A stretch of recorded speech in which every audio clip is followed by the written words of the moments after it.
Hello everyone, this video is going to be dedicated to term synesthesia. So the very first question comes to anyone's mind is what synesthesia? To give you a hint, I have written over here already joint sensation. But it's still not clear the meaning. Actually, synesthesia is a condition in which the signals from the various sensory organs are processed differently, resulting in the sense information being interpreted as more than one sensation. Let me write and make you understand what does it mean. So here's the definition is. So it says it's a condition in which the signals from the various sensory organs are processed differently, resulting in the sense information being interpreted more than one sensation.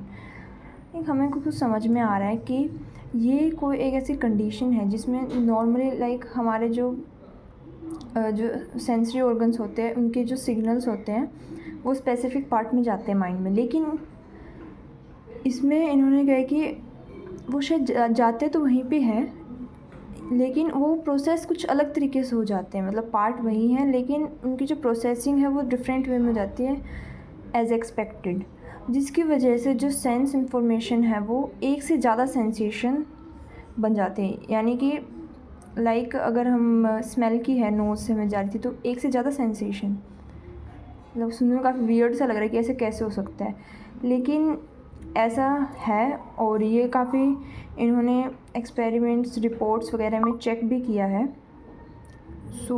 कुछ examples में हम इसको समझते हैं कि कैसे ये कहना चाह रहे हैं. जैसे कि कुछ एग्जांपल्स हैं, जैसे तारिया कैमेरेनो एक पेस्ट्री शेफ़ है जो म्यूज़िक, कलर्स, शेप्स और इमोशंस को टेस्ट की तरह इंटरप्रेट करती है एज अ टेस्ट.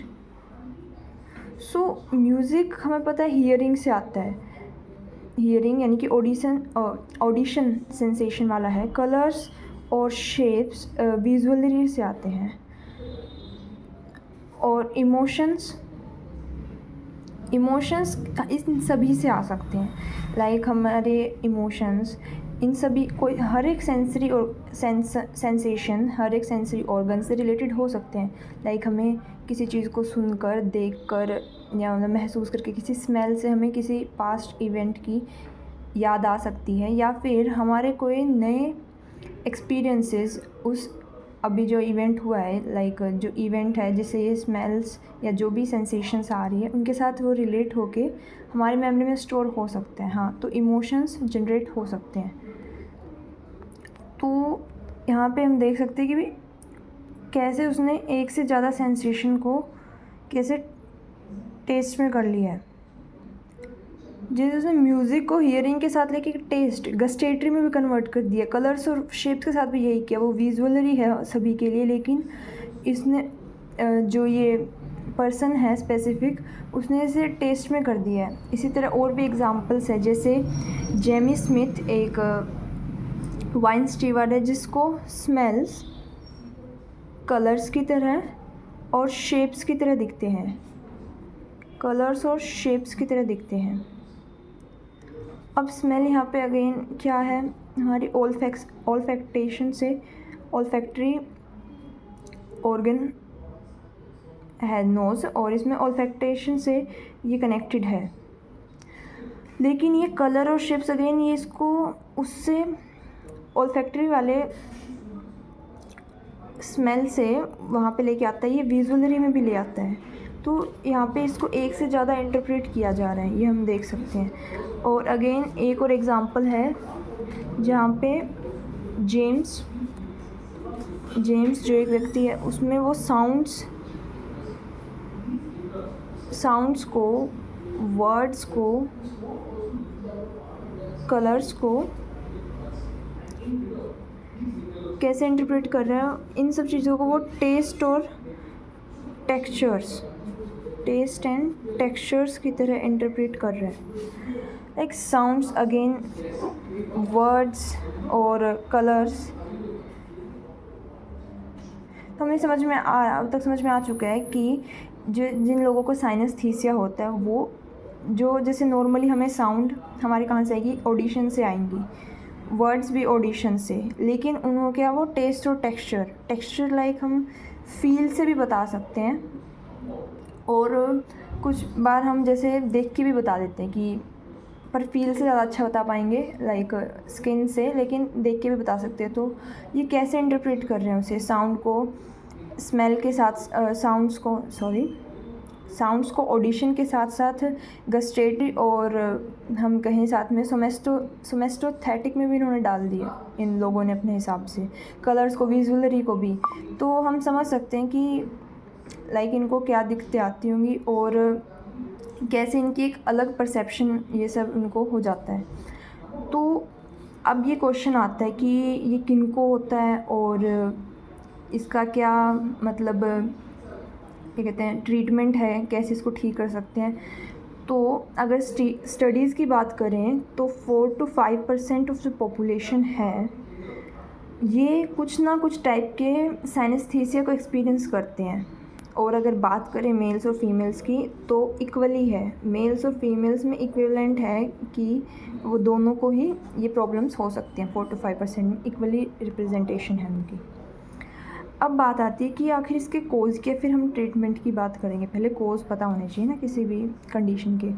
कोज़ की बात करें तो अभी तक ऐसे कोई एज सच इसके कोजेज़ अभी भी इन्वेस्टिगेशन में हैं, और लेकिन कुछ अब हमारे पास निकल के आए कि इसके क्या पॉसिबल कोजेज़ हो सकते हैं। तो उनमें से एक ये है कि जैसे हमने डेफिनेशन में पढ़ा था कि वो डिफरेंटली प्रोसेस हो रहे हैं, मतलब ठीक है वो ब्रेन के सही पार्ट में जा रहे हैं जहाँ पे जाने चाहिए थे, लेकिन जो उनकी प्रोसेसिंग है वो एक डिफरेंट वे में हो रही है, जैसे होनी चाहिए थी वैसे नहीं हो पा रही है। लेकिन दूसरा एक इसका ये भी है कि वो ब्रेन के किसी और ही पार्ट में जा रहे हैं, डिफरेंट पार्ट, यहाँ पे डिफरेंट पार्ट में जा रहे हैं और यहाँ पे डिफरेंट प्रोसेसिंग हो रही थी। तो उनके हिसाब से ये कुछ डिफरेंट पार्ट में जा रहे हैं, जैसे जहाँ पे ये जाने के लिए नहीं बने थे वहाँ पे उनकी फंक्शनिंग को अच्छे से नहीं देखा जाएगा, नहीं कर सकते, वहाँ पे जा रहे हैं। तो ये था। और इसी के साथ कुछ स्टडीज़ लाइक कुछ रिसर्चर्स ये भी मानते हैं कि ये प्योरली एक सेंसरी फिनोमेना नहीं है। ये प्योरली एक सेंसरी फिनोमेना नहीं है, not purely a sensory phenomena. भाई अब ये कैसे बात कर दी कि सेंसरी फिनोमेना में दिख तो रहा है, भी सेंसेशन ही तो गलत कर रहा है वो बंदा, जो भी कोई व्यक्ति है जिसको ये दिक्कत है साइनेस्थीसिया की, वो सेंसेशन ही तो कर रहे हैं, हियरिंग को विजुअलरी में डाल रहा है, गस्टेशन में डाल रहा है, कैसे भी कर रहा है। लेकिन अगर हम कहें तो हमारे इन एग्जाम्पल से भी ये थोड़ा डिफ़ाइन होता है कि क्यों ये एक प्योरली सेंसरी फिनोमेना नहीं है। क्योंकि अगर देखो हम फर्स्ट केस पे जाएं, म्यूज़िक, कलर, शेप्स और इमोशंस वाले में, तो ये क्या कर रहा था, इसको टेस्ट की तरह इंटरप्रेट कर रहा था ये जो सब्जेक्ट था, ये जो पर्सन था।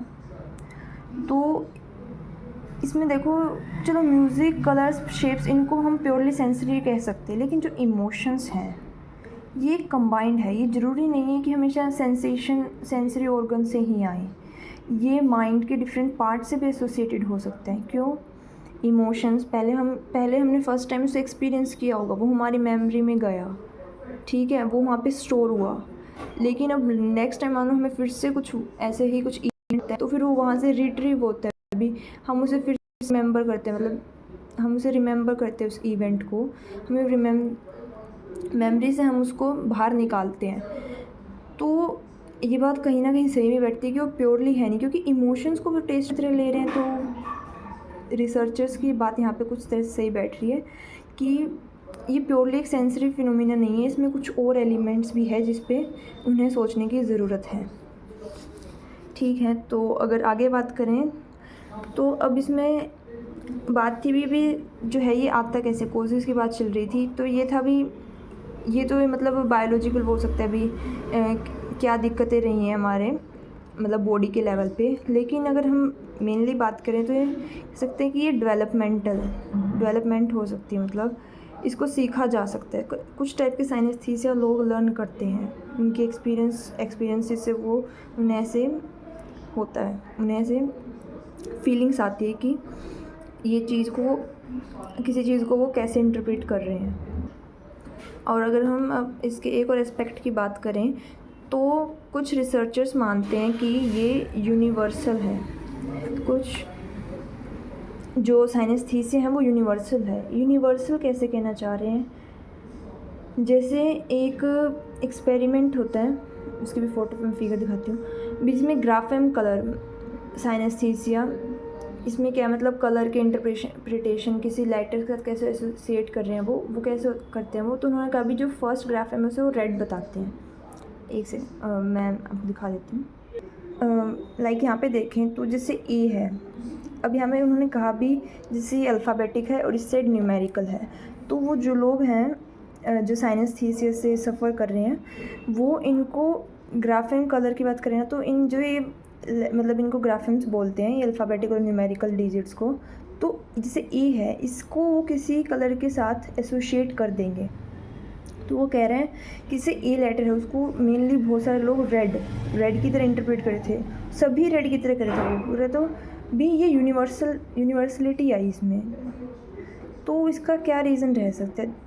देखो इसके बहुत सारे भी वैसे इन्वेस्टिगेशन तो चल ही रही है, मतलब इनकी रिसर्चेस चल ही रही हैं, लेकिन हम इसमें क्या हो सकता है, जैसे अब हम अपनी बात करें तो आप खुद से सोच सकते हैं। जैसे ए हमें जैसे फ्रॉम द बिगिनिंग क्या डाला जाता है, ए फॉर एप्पल, ए से एप्पल रेड। तो लाइक उन्होंने अपने माइंड में कुछ डिफरेंटली प्रोसेस कर लिया कि ए stands for Apple stands for red, so A stands for red. तो वो जब भी करेंगे तो ए को रेड मान रहे हैं वो। इसको अगर उन्हें ब्लैक एंड वाइट दिखाया जाता है तो वो उन्हें रेड मान रहे हैं। इस तरह अगर बी है, बी उन्हें बनाना सिखाया जा रहा है, B for banana has yellow colour, तो फिर वो बी को येलो से करेंगे। तो इस टाइप से लाइक यूनिवर्सलिटी आ जाती है कि वो सब ऐसे क्यों इंटरप्रेट करें। तो ये उनके पास्ट एक्सपीरियंसेस से भी हो सकता है कि वो बचपन से उनको ऐसे सिखाया जाए जिस वजह से उन्होंने उसके साथ एसोसिएट कर लिया, उन्हें डिफरेंटली इंटरप्रेट। तो ये इसमें ये भी आता है कि माइंड में उनके प्रोसीजर कुछ अलग तरीके से हो गया है। उन्होंने उसको ए को एप्पल के साथ एसोसिएट करने की बजाय रेड के साथ कर लिया, उसको कलर के साथ कर लिया। तो किसी ऑब्जेक्ट के साथ एसोसिएट करने की बजाय उसे कलर के साथ कर लिया है। तो ये सब दिक्कत है। ये कुछ हो सकते हैं कोजेज़, लाइक हम अपने कह रहे हैं, पर आप भी ऐसे कुछ सोच सकते हैं कि लाइक और क्या पॉसिबिलिटीज़ हो सकती है भी जिस वजह से ऐसा होगा भी। लोग इन लेटर्स को, न्यूमेरिकल्स को भी स्पेसिफिक नंबर्स के साथ एसोसिएट कर देते हैं। So this is your question, and with this video is about to end, it's going to be and that the question is that what would be this causes of synesthesia, and think more about this grapheme color synesthesia, that why the people are associating the numeric and alphabetic digits to specific colors. Okay, so that's all for the video. If you have learned new in this video, please like, share and subscribe. Thank you very much.